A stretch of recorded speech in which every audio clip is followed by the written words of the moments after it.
Good day, everyone. It's another cooking video. I'm gonna do it today. Um, we're gonna cook pinakbet.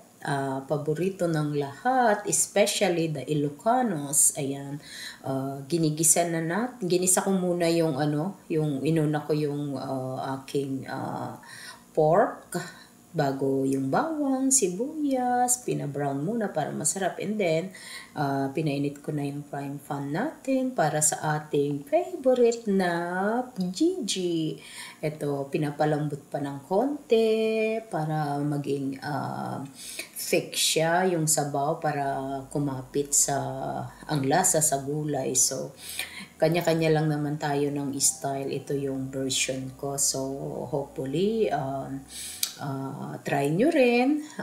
Yan, malapit nang maluto.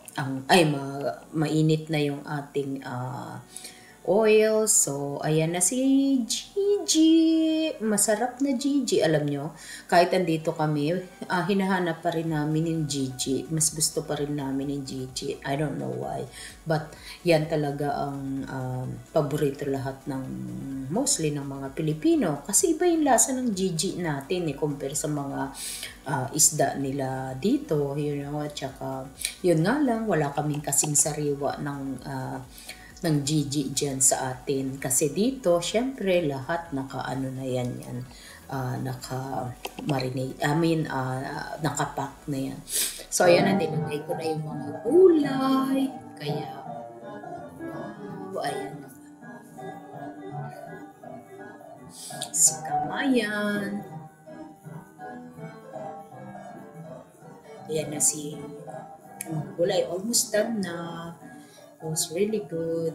Magugustuhan nyo yan. Kaya, hintayin mo lang. Ayan, tapos na. Malapit na.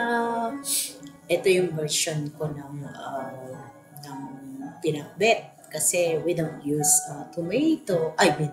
We don't put kalabasa. So, ayan na. Sarap ng kain namin. Ganyan lang. Ganyan lang po ako kumain kasi kailangan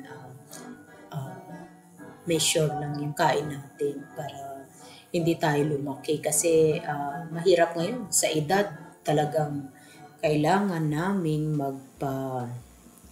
mag-watch ng kinakain, otherwise lagot kami kasi hindi na kami mga bata, kailangan ingat-ingat. Okay, still next again. Thank you so much for watching. See you again next time. Take care, everyone.